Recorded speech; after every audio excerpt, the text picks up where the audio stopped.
Morning, everyone. It's morning for me. It's morning for us. So, good morning. This is the Cup of Joe show, starring Joe and Jeremy. We've got a lot to talk about, so we're just gonna hop right into it. Even though, if you look at my face, it looks like I'm not ready to do anything. All right. Last week we saw Godzilla, and we have thoughts. So, Yes. why don't you give your thoughts first? Okay. Well, as I think I said last week, I thought Pacific Rim was better. That said, Pacific Rim and Godzilla try to do different things. Pacific Rim was fun. It was giant robots against giant monsters, kaiju, as they're known, and it was just a lot of, kind of ridiculous, over-the-top action. But at the same time, Pacific Rim actually had somewhat interesting characters, and there were a lot of cool ideas in Pacific Rim, whereas Godzilla went for a more realistic approach, and it focused, a lot on the human characters. The main character is Ford something. He has a last name, I assume, but I can't think of what it is. And he's played by Aaron Taylor Johnson of Kick-Ass fame, and his whole family are kind of like the main characters, and they're just really bland. Especially Aaron Taylor Johnson. I know he's a military guy, and sometimes people like that are a bit, stiff, but he was like really stiff, and so the thing is the movie focuses a lot on the human characters, and it saves Godzilla, and the big fight scene for the end, which I would be fine with if the human characters were interesting and like well written. But I definitely think the tongue-tied. I think the movie fell short in developing the human characters. Ultimately, the fight at the end is very cool. Godzilla is really, really huge, and you feel like the weight of a creature like that, of Godzilla's size, and the fight is more realistic than that which you'd see in Pacific Rim, and that was cool. So yeah. That was very well put, actually. I would agree with pretty much all of it. I think that I would like to say I enjoyed Godzilla. Mhm. I did enjoy it. I'm not hating on it, but I think that I wouldn't say I liked it more than Pacific Rim. I wouldn't say I liked it less than Pacific Rim. They're kind of just different. I just think they're very different. Both had flaws in their own way, but both were entertaining. The point that you make about the human character, the idea of this film is this, and this is what you'll get from both of us and from everybody, is that they wanted to save Godzilla to the end, and to build the final fight, and so you would kind of be teased with everything throughout the film, which is fine, which is great. So their plan was to be, get the human element, the human story into it, and for a lot of the film, the problem was that they just didn't have the strength, whether it was, and I really don't think it was the acting. I think it was the writing. yeah. I believe that, I mean, they have Ken Watanabe, and all they have him do is say things like, "Let them fight," and like he's really talented. Yes, and do that. That's it. He just kind of kept staring, and like people were just like, "Are you okay?" And then he'd be like, "Godzilla," and like he's not dumb. He's a scientist. Like they wouldn't. So I mean, they have him. Here now, spoilers are coming. So just to warn you now. I mean, they're not big, but I kind of got spoilery in my thoughts anyway. yeah, but it's the fact that the strongest actor that you actually had in the film you killed. So I mean, Bryan Cranston dies early on in the film, which was to be expected, honestly, because he wasn't in the like main characters. When you're looking at the thing, you see Aaron Taylor Johnson as like the main person, and it's so you figure that Bryan Cranston has to exit the film fairly early, and he does. But the issue is that he was a character. He was a real character, and he showed emotion, and it just as soon as he left, that was it. The human element was gone, and you just wanted to see the monsters fight. And they kept teasing it, and it became slightly annoying because that really was the entertaining part of it. If the human element was, if the character development was better, and the writing was better, then it would have been better and it would have been fine. But ultimately, you just kind of waited for the monsters to come out, and it really was fantastic once it got there. The monsters were incredible. It was real. It was, I mean, you were there when they drop in from that plane, and you're looking at Aaron Taylor Johnson's point of view. Yeah. It's like, it's scary. Like, I mean, you really think you're falling into this, like, yourself. And I can't imagine what it actually looks like in 3D, actually, to do that. Yeah, but, yeah, I mean, yeah. that would be interesting. But, yeah, ultimately, that was just a longer version of what Jeremy said. It was good. I liked it, but it definitely could have been better. And those are our thoughts. No, those are our thoughts. I went to see $1 Million Arm, so I'll give a quick thought on that, or thoughts. This film bothered me, and I'll tell you why. It was a typical like Disney movie, Disney Secretariat. Just basically where it fell short for me was that it wasn't really that feel good. It wasn't. It didn't totally fall into that category of like, this is going to make me feel good. It's a triumphant finish.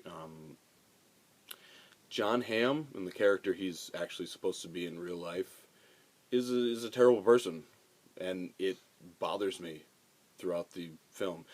This is basically, it's kind of a similar film to Jerry Maguire, actually, and except that instead of Rod Tidwell, he's dealing with Indian kids. They're kids, and he basically, once he gets them to America, he just kind of ignores them and wants nothing to do with them.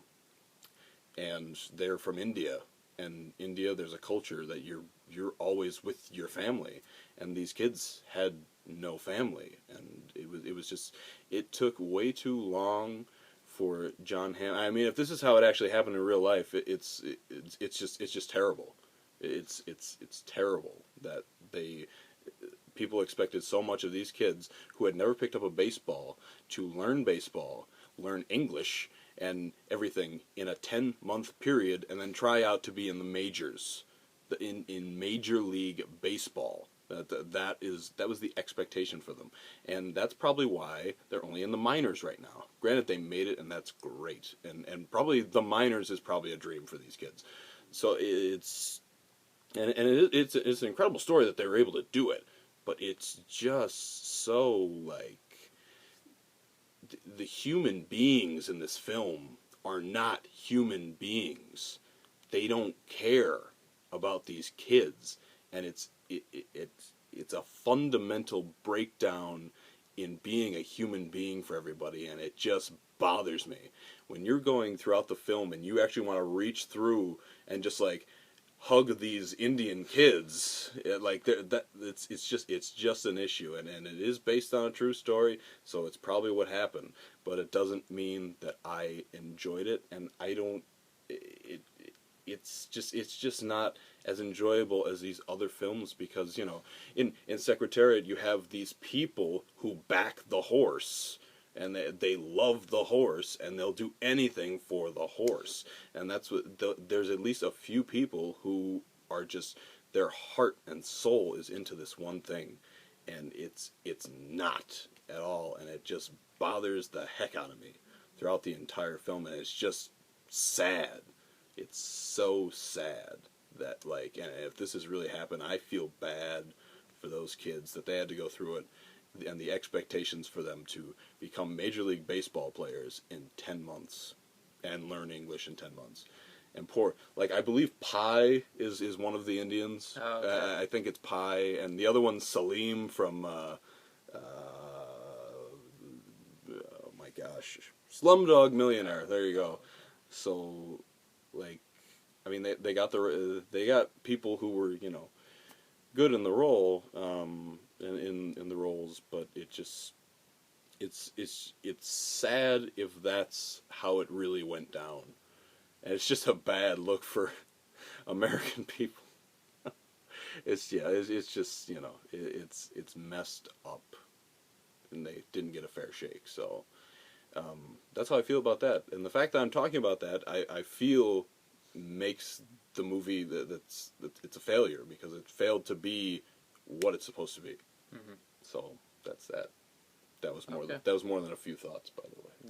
Yeah, that might have been longer than we talked about. It Godzilla. might have been. It bothered me. I can tell. Really bothered me. I can tell. So yeah, go ahead. Okay. Box office time. Yay. Okay, last weekend, our number 5 film was The Other Woman. That was down 35%, 6.3 million, and has a total of 71.7. Basically what we've said every week, that's better than anyone expected.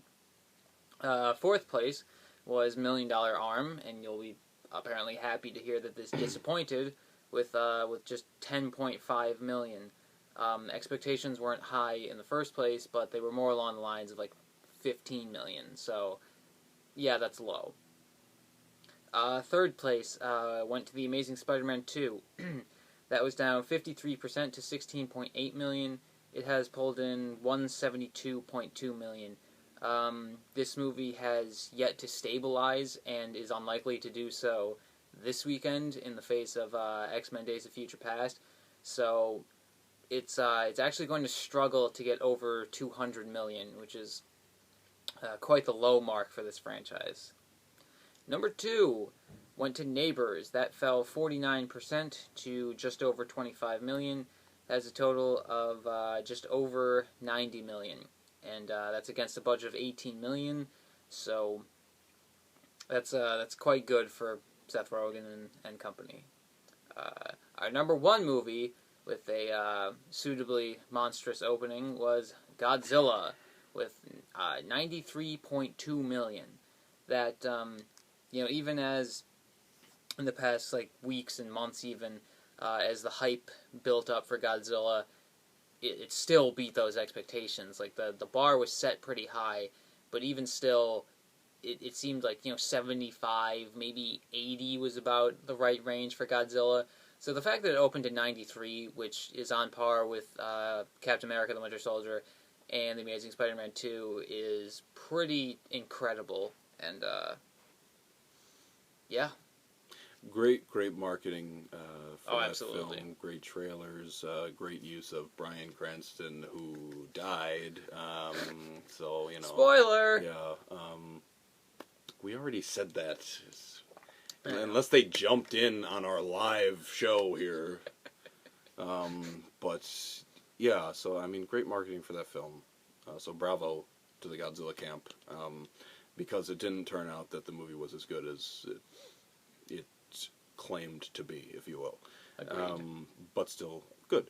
Yeah, as far as the Amazing Spider-Man 2 goes, the thing that's sad for me is that it opened up in the Iron Man 3 spot from last year, and it was a better film than Iron Man 3, way better film than Iron Man 3, but Iron Man 3 is the 5th highest grossing movie of all time. And that just bugs me. I know that... Soon to be passed by Frozen, which, by the way, is still going strong in Japan. Frozen is over $1.2 billion worldwide. It is 9 million away from passing Iron Man 3. If you can't tell, I love that movie. He does. He does a lot. Let me tell you.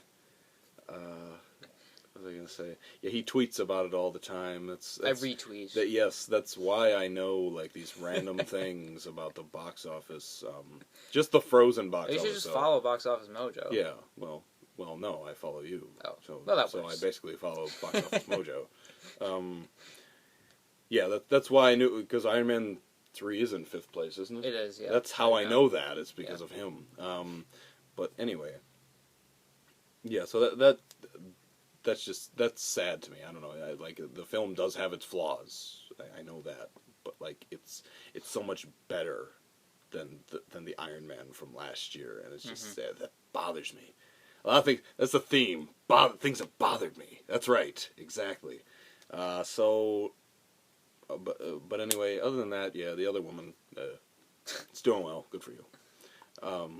So let's move on. X-Men Days of Future Past comes out this weekend, and Also, Blended does, but we don't care. we don't care because it's yet another Adam Sandler film that is in the like single-digit percentage at Rotten Tomatoes. It's like at 9.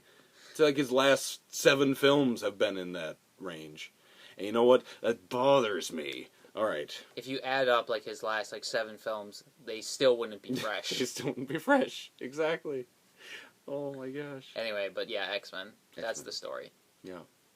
Well, you go ahead. You've seen it, so give a general impression. Okay, general impression. It was good. It was really good. I thoroughly enjoyed it.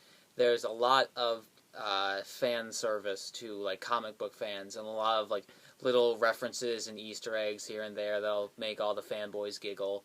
And it does things right. It's just like how an X-Men movie should be. The cast is fantastic. It's just, immaculately casted.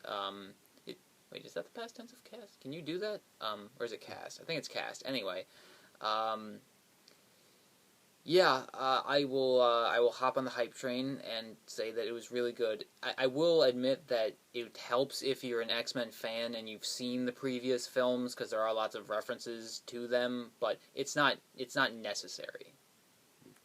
You have to do what you did when you walked in. Yes, you do. No, I don't. Good morning. You hop on the hype train.